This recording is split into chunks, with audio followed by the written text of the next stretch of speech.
Financial Group, a boutique risk management investment advisory firm in the Chicago area with locations downtown and up in Glenview. Roughly about 2 months ago, we signed an agreement with the Chicago Bar Association, more the CBA Insurance Agency, to partner up to do a lot of what we call education. With all of you all mainly being attorneys, being part of the Chicago Bar Association, one of the things that the Chicago Bar Association is known for and is very proud of is the educational content that they bring to all of its members. And so we're very proud to be able to have a partnership with them that moving forward that we'll be doing a lot of educational of content to a lot of the members, anything dealing with financial services, moving forward, whether it's retirement, whether it's walking through financial planning or just simple education.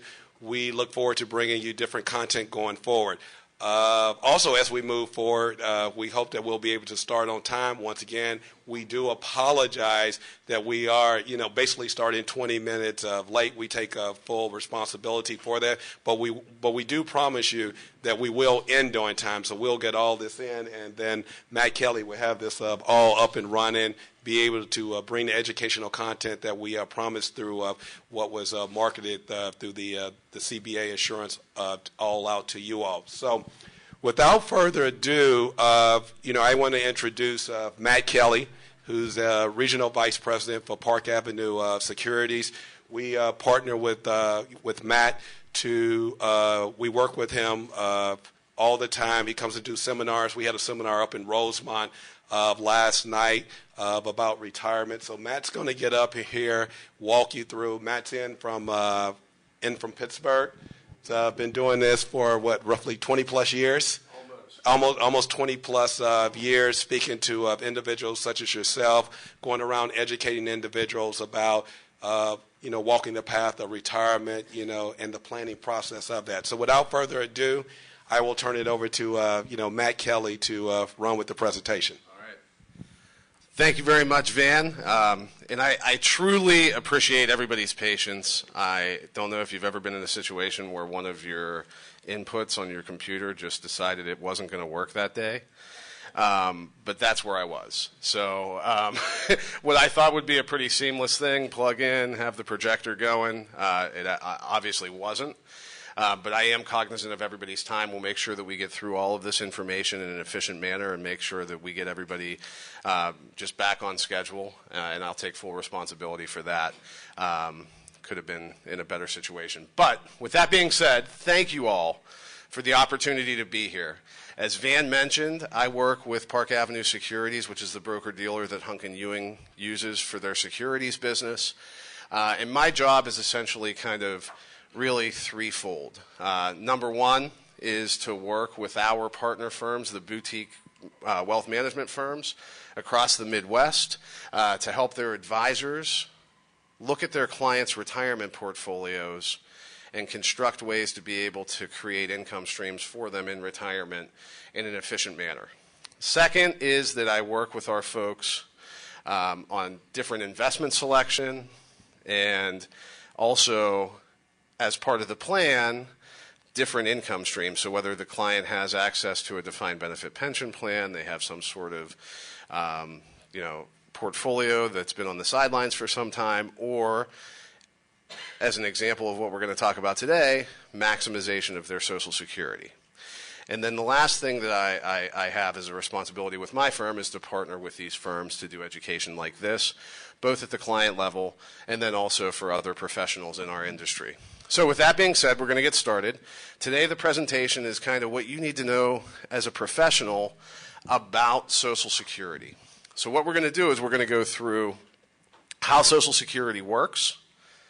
Then we're going to talk about what you should know in a little bit more detail whenever your clients are kind of asking some questions about Social Security. The third thing we're going to talk about are strategies that our clients have used over the years to be able to maximize their benefits. And then lastly, we're going to talk about some of the issues around Social Security, because that's always a big elephant in the room. So with that being said, this is not news to anyone, but if you look at how Social Security works, it's funded through the taxation of wages, right?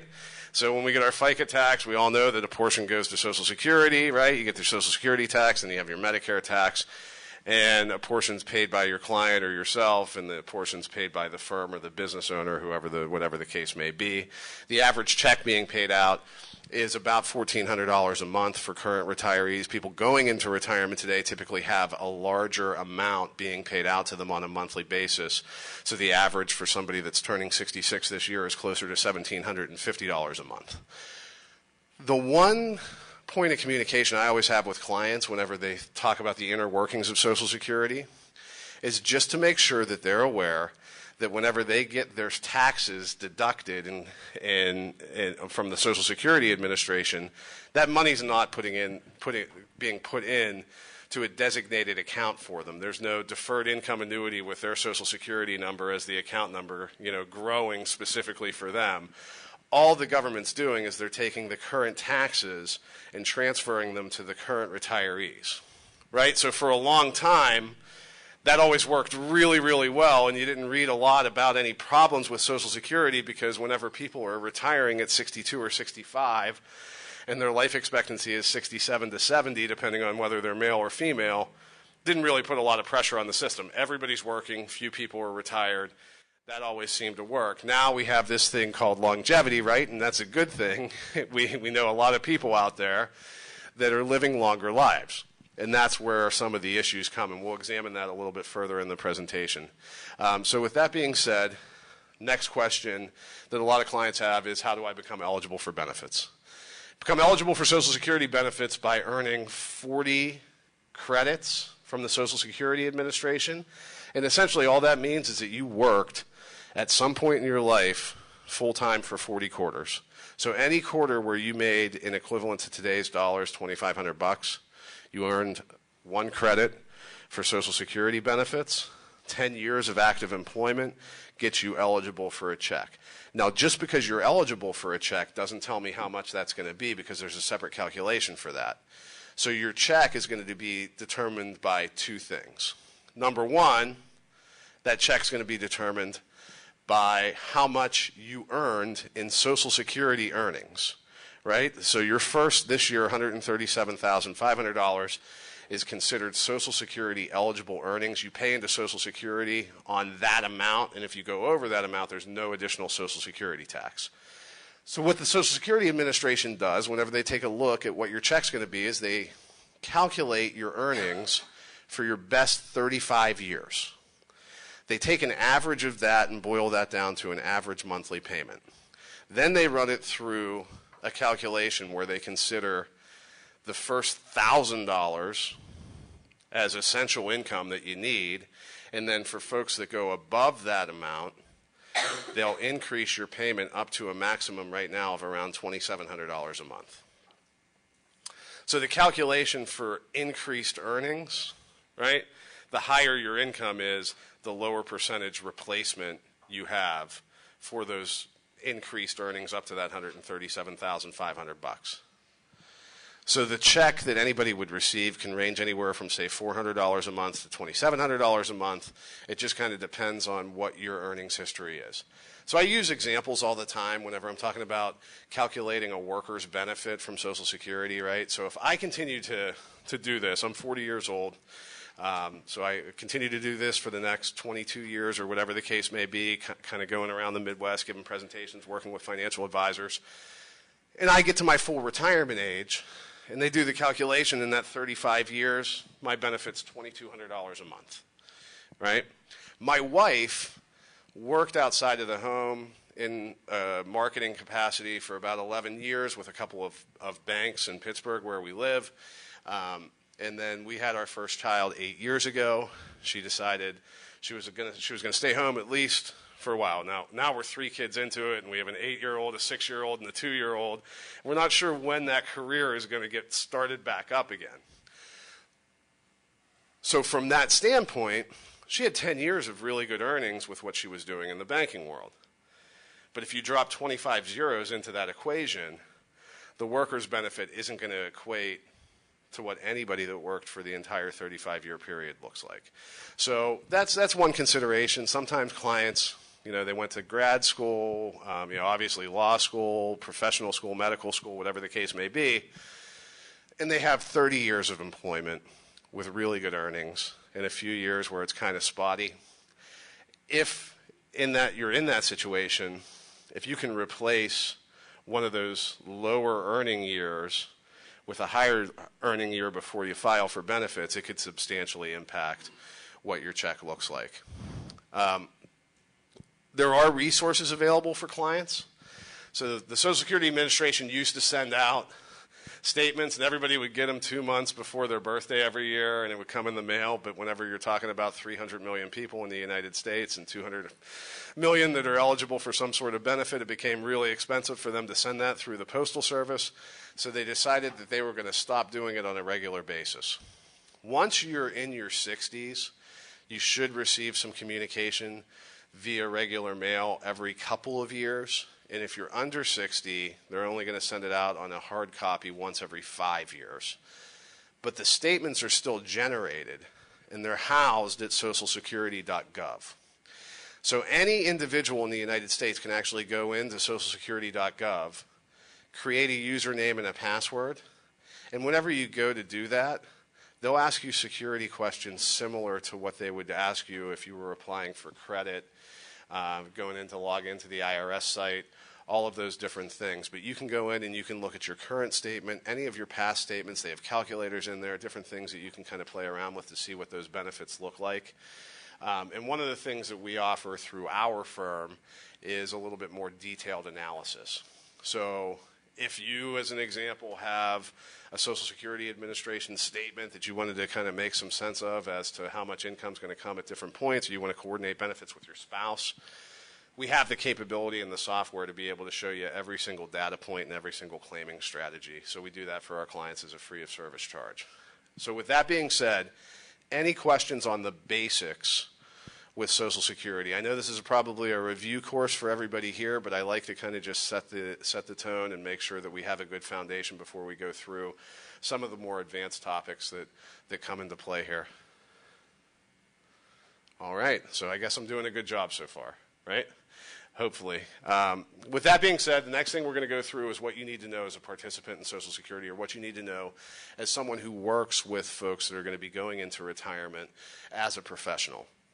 And this is where we get a little bit more into the weeds with some of the more detailed information with Social Security. So the first thing everybody needs to know before you go to retire is what your full retirement age is, right? So if I look at this chart up here, I can kind of determine where I fit into that equation.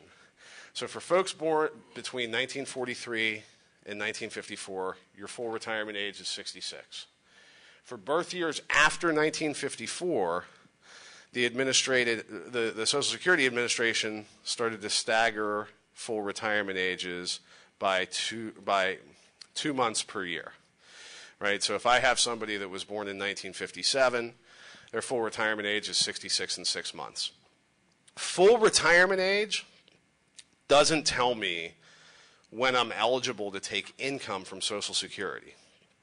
Every person in the United States has the right and the ability to file for benefits at age 62 or as early as age 62. But whenever you're looking at your full retirement age, that's how much income has been calculated for you with that 35-year calculation without any reduction, right? So full retirement age is when I'm eligible to receive that full payment that I see on my statement.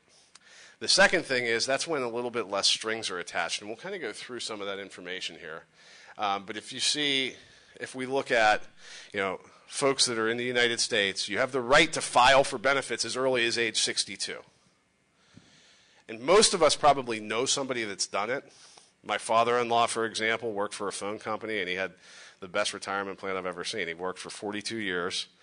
On his 62nd birthday, they said, thanks for the service, checks in the mail, we're going to throw you a party, and here's your present, right? He gets a pension from his company, he gets his Social Security check, pays all his bills, and he has some savings with us at Park Avenue Securities. He's a really, really happy guy in retirement. And a lot of folks had that experience where they could retire at 62, they used Social Security as a supplement for their pension, worked out brilliantly. Now, we have less and less folks that actually have that defined benefit pension plan. So when we look at your overall financial situation, if I take income from Social Security at age 62 as opposed to age 66, I get 75% of what I would have had, right? So if you look at the numbers up there, like I said, the maximum full retirement age check right now is $2,788 a month. Somebody that files early only receives 75% of that, and they're locked in at that lower level for the rest of their lives. Now, there is a cost of living adjustment with Social Security, so there's a potential that that check could go up, but a lot of the time that cost of living adjustment is offset by an increase in Medicare Part B premium. So really, where you start is probably where you're going to be for the rest of your life, relatively speaking. If they would have waited, they got $2,788 a month, full retirement income. Everybody gets that. You wait till that point, and that's what your income is.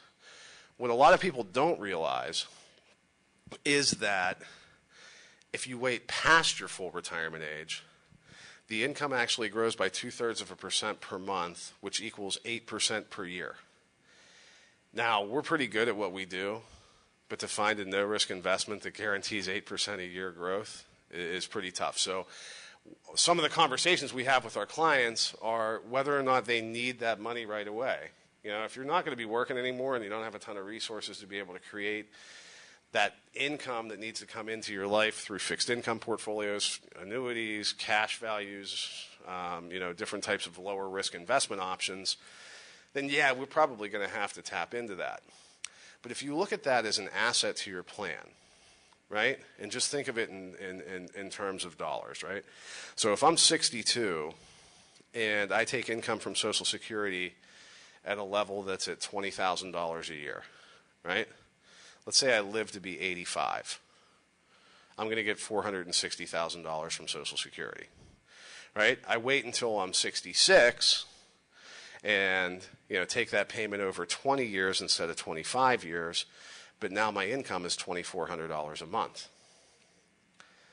I actually see $520,000 coming out of that equation, right? So I'm in a situation where we can actually show you what the break-even point is depending on relative life expectancy.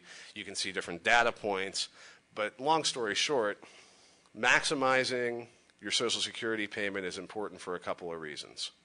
Number one, financially, it has the ability to possibly create more cash flow for you in retirement, especially if you're going to continue to work past your full retirement age. Second is that if folks are married and they go into retirement, the larger check is the one that pays out for the entire life of either party of the marriage. So for example, if my wife Melissa doesn't go back to work and I end up with that $2,200 a month check, let's say she has $1,000 from her workers' benefit, she could actually get $1,100 in the spousal benefit, and we'll show how that works later. But let's just say I'm getting $2,200 and she's getting $1,100, and I pass away first, which statistically is going to happen, and her family has lots of longevity. We were just at a 90th birthday party for her grandmother, and she drove to the party, walked out, blew out all 90 candles, and just hung out all day. So I haven't had a grandparent alive in 8 years. So there's a significant difference in the longevity factor, right? So statistically, I pass away first. I have the bigger check.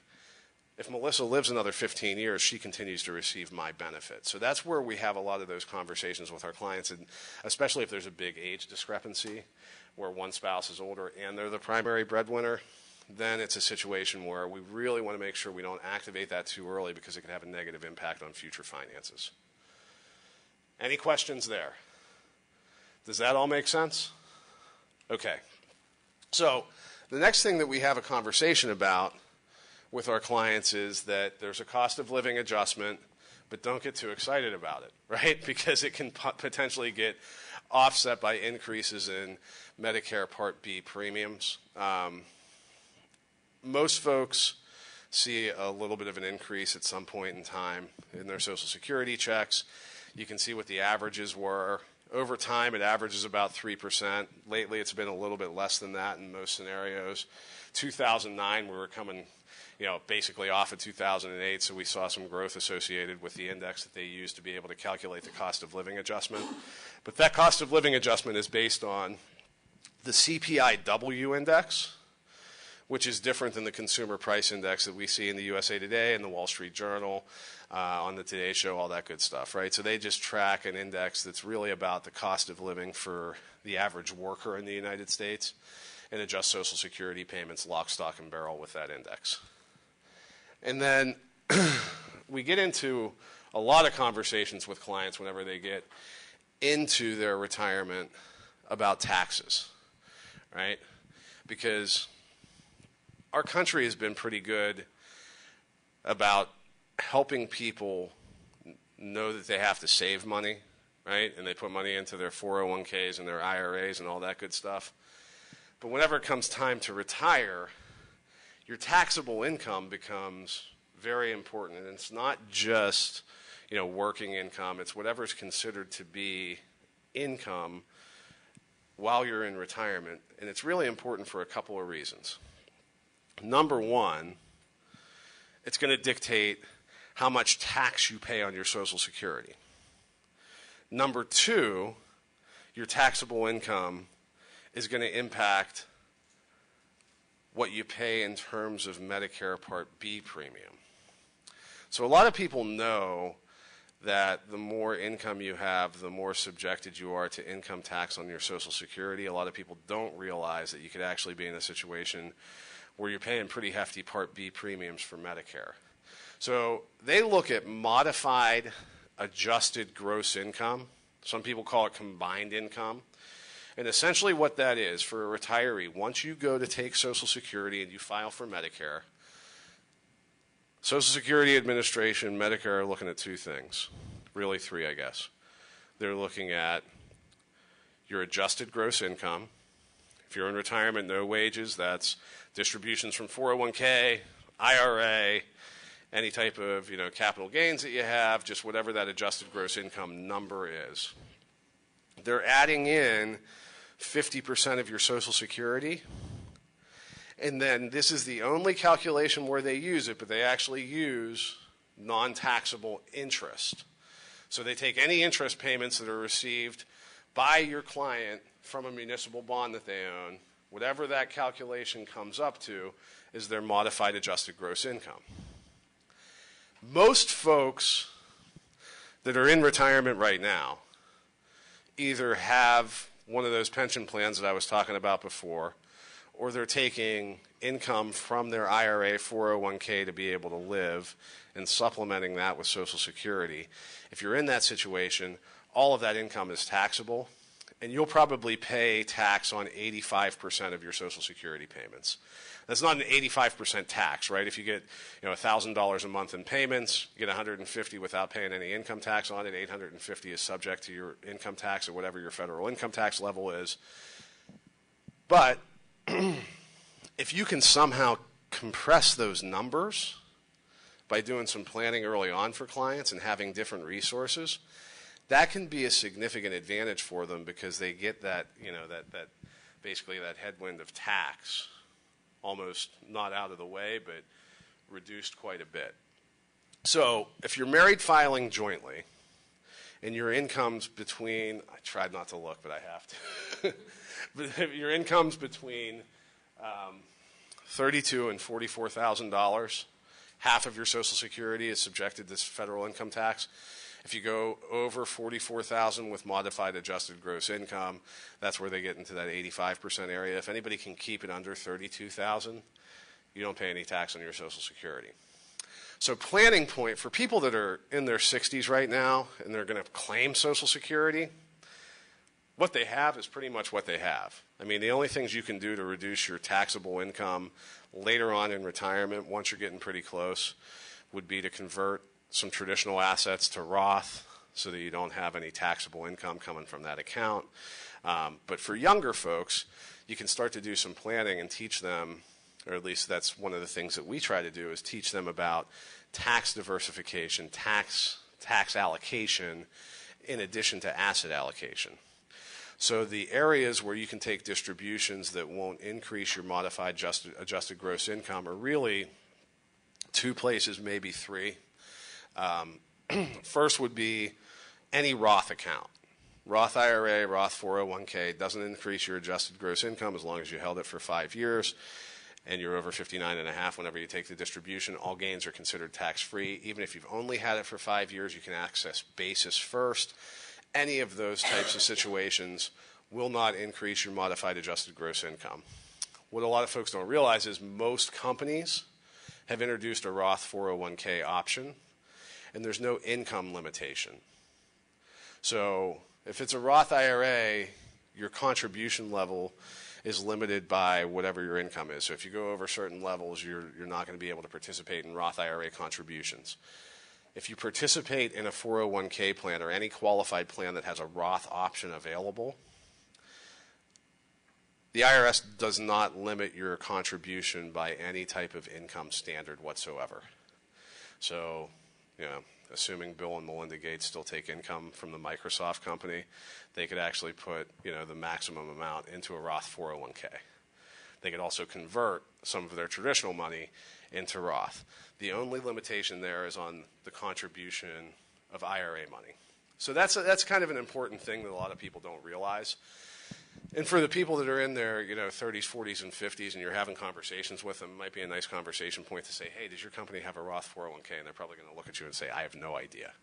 But for a value add, you could have that conversation, and it makes a lot of sense. And then if anybody has any cash value in life insurance, take distributions from that. As long as the advisor knows what they're doing, those come out tax-free. They don't increase adjusted gross income. And non-qualified annuities, if there's an annuitization, they pay mostly basis in their payments and then stretch the gain out over like a 35-year period of time. So those are kind of the areas where you can take income in retirement and potentially not knock yourself into the next bracket. Because we have a considerable amount of clients that before they start their required minimum distributions, they look at us and say, the house is paid off. I don't live an extravagant lifestyle.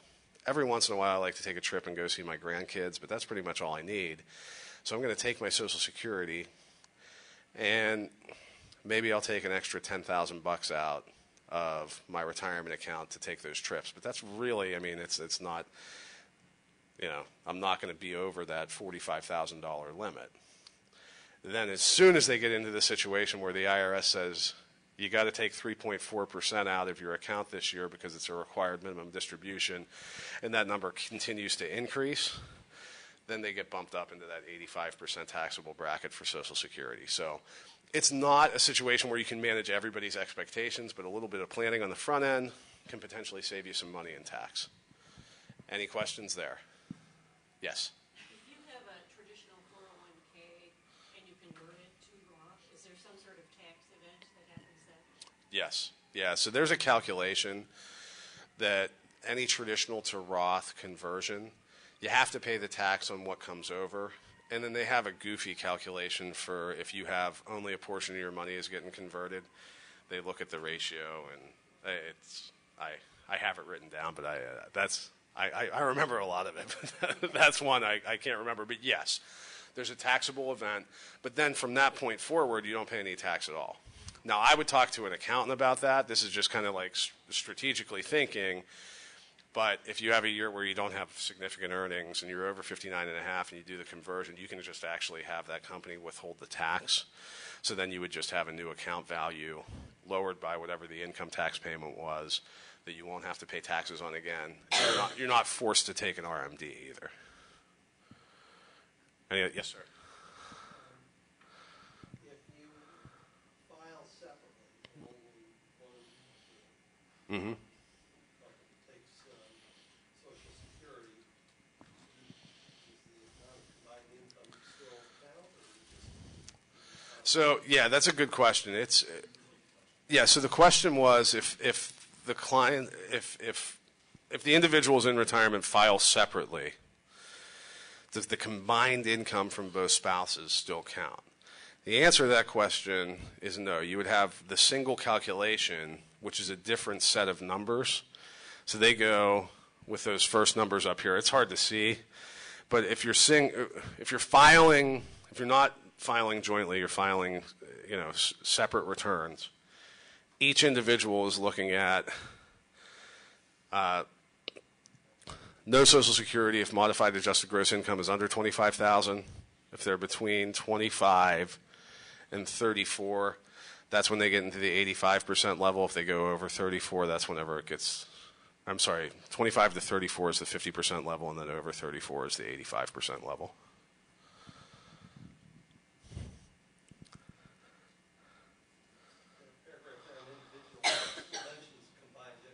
Right, so that's a terrible way for us to explain that on that slide.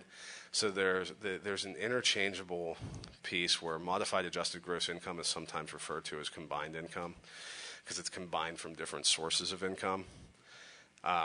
So I apologize. I'm going to have our marketing people change that because that's not the best way to be able to communicate that on a slide.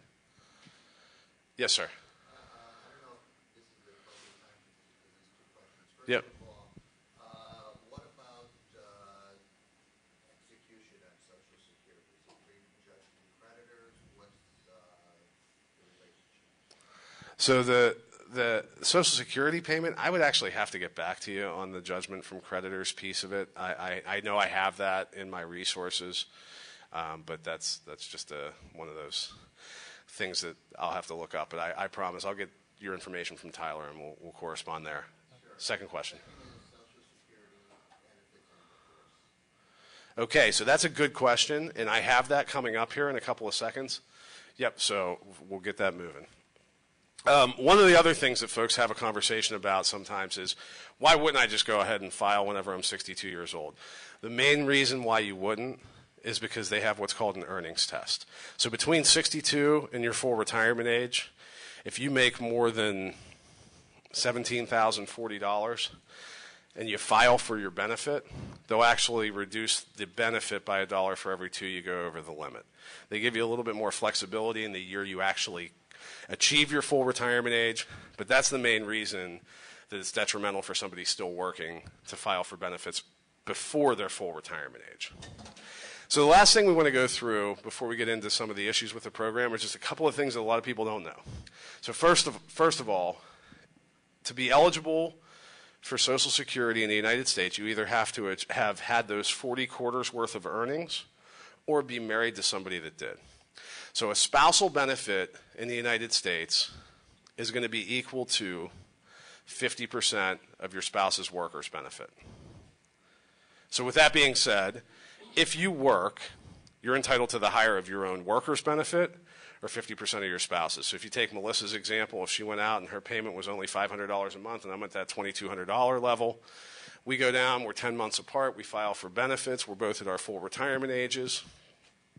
I get $2,200 a month, Melissa gets $1,100 a month.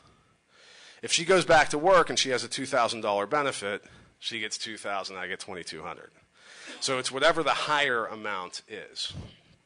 And that bigger check is the one that continues to pay as long as either person is alive. The smaller check goes away.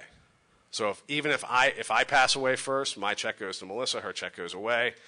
If she passes away first, her check goes away, mine continues. So that's why we always take a look at what that larger check is and what that means to our clients. In the case of a death, a widow or a widower that's currently in retirement receives the full check. If the death occurs prior to retirement age, the widow can file as early as age 60, and there's a graduated scale of payments. So if they file at 60, they get 71.5%. At 62, they get 75%. Full retirement age, they get 100% of what the payment would have been. Those payments do not increase by 8% per year after full retirement age. So that's one thing that survivor benefits don't do. If there are kids in the house, there's some assistance that goes to the kids. And if the surviving spouse doesn't have earned income, they can collect from Social Security up until the point whenever the kids turn 18 or graduate from high school, whatever comes later. So they're in a situation with some pretty good protections in place. And then what we've seen also with the divorce situation is that they have some rules in place for divorced spouses. So if you're divorced, you're eligible for benefits on your spouse's working record as long as the marriage lasted at least 10 years. You're the lower record earning spouse, and you're still unmarried at 62. So it's there to protect somebody, right? Your marriage lasted 30 years, something happened, it wasn't around, you raised kids and didn't go outside of the home at all because you had another job to do, and now you don't have your spouse, you still have the ability to create some income from Social Security. If you get remarried, you'll get the higher of your current spouse. After you start benefits, you get remarried, because a lot of people get married, get their second marriage whenever they're 65, 70 years old. They'll look at, after 1 year, if your new spouse has a higher spousal benefit, you'll actually be able to upgrade to that. If not, they'll just keep you where your payment was. So then we have a couple of strategies that our clients have used over the years. These are going away because of the changes with Social Security. So they used to have a thing called file and delay. That's not available for folks anymore. But if you know anybody that was born in 1952, 1953, they're still eligible for something called a restricted spousal benefit. Long story short, here's how it works. I have two clients that have workers' benefits. I'll use my parents for an example because I actually gave them this advice, and believe it or not, they listened to me for once, right? So my parents were born in 1952. They're 66 this year. My mother worked as a teacher in Catholic schools for 45 years, and my dad works in the financial world. Right? So my mom had a $1,500 or $1,700 a month benefit. My dad's is going to be like that $2,700. So I said, we have a strategy that could actually make a ton of sense for you guys. My dad's still working. Mom's retired. My mom filed for her $1,700 a month benefit. One spouse gets a one-time opportunity to be able to file for what they call restricted spousal benefits. So dad files for a spousal benefit on mom. His check, the $2,700, continues to grow by 8% per year. He plans on activating that at 70, at which point his check's now $3,500 a month. So they're getting a total of $2,500 a month from Social Security as is. Then, whenever that time comes, they get a $2,700 a month raise. That $3,500 pays for as long as mom and dad are both alive. So that strategy is available. It's only available now to people born in 1952 and 1953, or if people were born before that and they haven't filed for any benefits. Any questions there? Okay, so with that being said, we're going to go ahead and wrap up. There are a couple of things. Yes, sir. Yeah, I did have a question on the Yeah. exceptions for those born in 52 and 53. Is there a sunset to that provision, or is that permanent? That's for the people born in 52 and 53, it's permanent for them. They're able to do that strategy at any time. It's just you need to have the higher record earning spouse has to achieve full retirement age before executing the strategy. By definition, by the time those folks in 4 years, when they're 70, it has a natural sunset. Yeah, exactly. And that's what they did. They put those rules in. They graduated scales for file and delay and this strategy in 2014, and everything just naturally expired.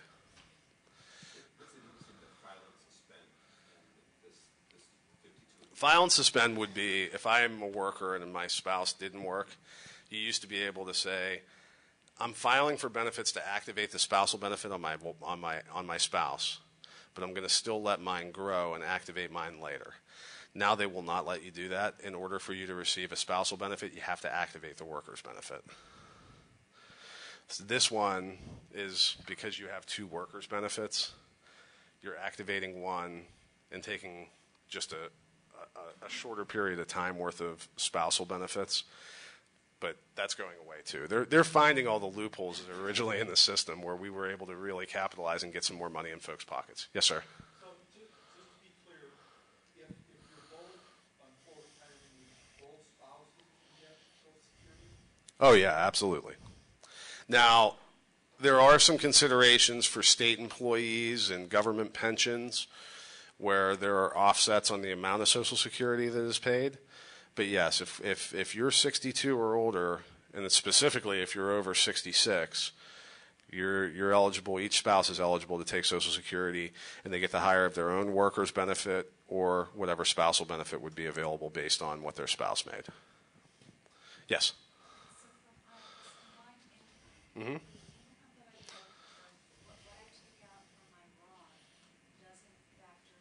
Doesn't factor into that number at all. It doesn't increase any adjusted income number from the IRS.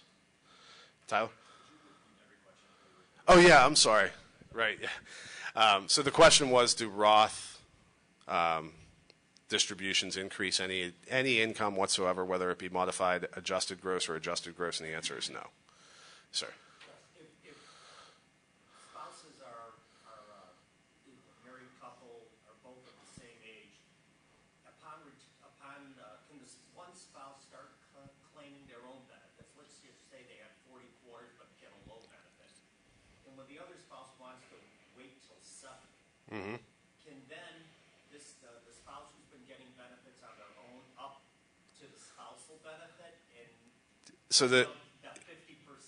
Yeah. I know it goes off of the age 66. Right. So it would be based, the spousal benefit would be based on age 66. The workers' benefit that the lower record earning spouse files for, that would be reduced. So it would be their 62-year-old payment. And the way they calculate that spousal benefit is that they take whatever your workers' benefit was and they make an adjustment to get you up to 50%. They'd get the full adjustment, but their workers' benefit would be a little bit less. So let's say it was $400 a month in workers' benefits and you file early, and they pay you $300 a month, but then you were eligible for $1,000 a month in spousal benefits. Your net increase is going to still be $600, $400 to $1,000, but instead of going from $300 to $1,000, I go from $300 to $900. So it's a statistically less significant number. It's not going to get you quite to half, but usually it's somewhere around 45%. Yes? I work for a government entity that does not collect Social Security. Mm-hmm. And I have a trifecta question. Can I or should I contribute on my own? I didn't think that I could. Second, they have an annuity system that they do deduct that from our pay, but you don't vest until 10 years. Okay. And I'm not quite sure how that can be, but since it's generally vest after 10. But Right. what does a government employee in that situation do?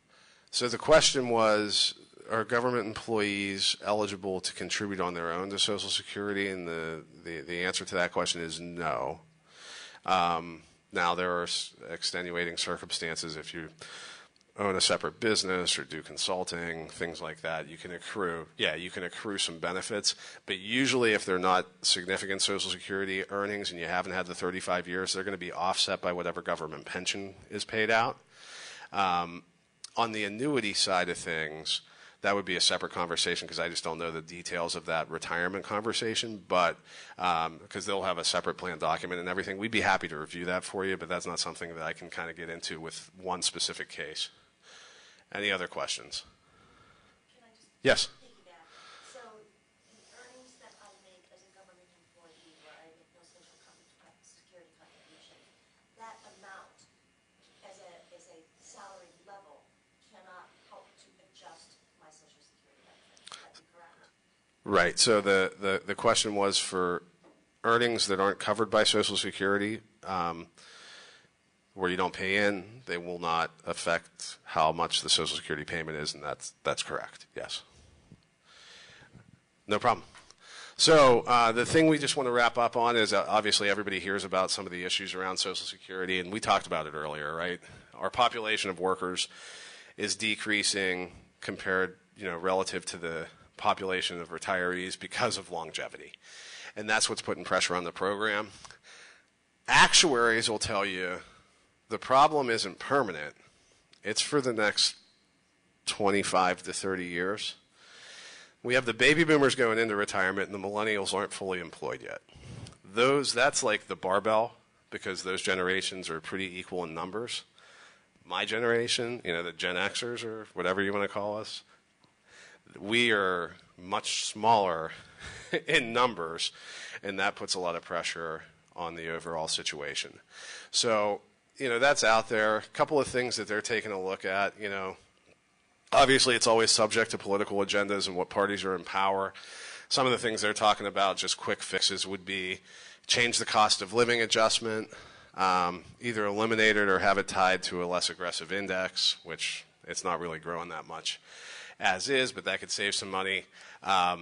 They're looking at different alternatives and different strategies. They could increase the taxable income levels like they did with Social Security, with Medicare. So with Medicare, if you earn over $250,000, they actually charge a 1% flat tax on your income that goes directly to Medicare. There's talk about potentially seeing that with Social Security. But it's an ongoing process. The challenge is between now and 2033, we still have on paper a trust fund. So over all the years that Social Security has been in existence, every single year they've taken in more in taxes than what they paid out in benefits. Where that trust fund is, we could spend another 3 hours on, depending on your political affiliation and what your opinion is on what goes on in Washington. But with that being said, on paper, you got this money here, and that trust fund doesn't run out until 2033 to 2035. At which, and this is on your Social Security statement, this is at the government site, at which time they anticipate having somewhere between 75 and 82% of the revenue necessary to support the payments. So there could be a drop in payment. Doesn't look like it would be a catastrophe. That being said, things that they do, like I said, increase the tax, limit the amount of increase in payments. The other thing that they've done over the years is start to stagger full retirement ages. So for those of us that were born in the late 70s that are in the room, there's a few, we're probably looking at 68, 69, 70 as full retirement age. And that's, it went from 65 to 66 and then from 66 to 67, so that kind of stands to reason. And then one of the last big issues is, for our clients, it just doesn't represent enough income. So that puts the impetus on us as planners to work with folks like yourself, to work with the accounting community, to make sure that we can recreate portfolios that introduce that income, hopefully we focus on risk management. So we want to have some risk-free assets to be able to complement your Social Security in a similar manner to what pensions have done over the years. We define them, and Dr. Robert Merton from the Harvard Business Review, who won a Nobel Prize in economics, defines risk-free areas as anything backed by the federal government or a company with that credit rating or higher. So we look at corporate bonds with very high grades, income annuities that are backed by high-quality insurance companies, treasuries, FDIC insured stuff, really high-rated corporate bonds, and then pension plans from financially solvent organizations. If we can build an income stream to take care of the basic living expenses with a combination of those assets and Social Security, that's a pretty good head start for a lot of our folks. And then that gives us an ability to be able to manage their money without having to have a knee-jerk reaction and sell assets at the wrong time. So from a financial planning standpoint, that's how it kind of fits into our conversation. And those are my final thoughts as far as issues around Social Security. So we talked a little bit about how it works, got a little bit more granular on some of the strategies and some of the details, and then kind of came full circle with some of the issues around the program. I really hope this was helpful for everybody. I sincerely apologize about my computer giving me issues early, but hopefully I made up with it with some pretty good content here. And if everybody learned something today, that's my goal. We have a series of different speakers. So we did one on Medicare with another colleague of mine that came out in June. But if there are topics that you're interested in from a financial planning standpoint, I handle most of the retirement stuff. That's my professional designation as a retirement income certified professional through the American College for Financial Services.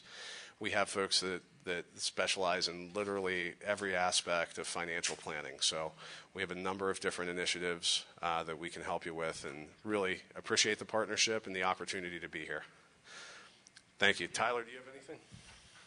All right. Thanks, everybody.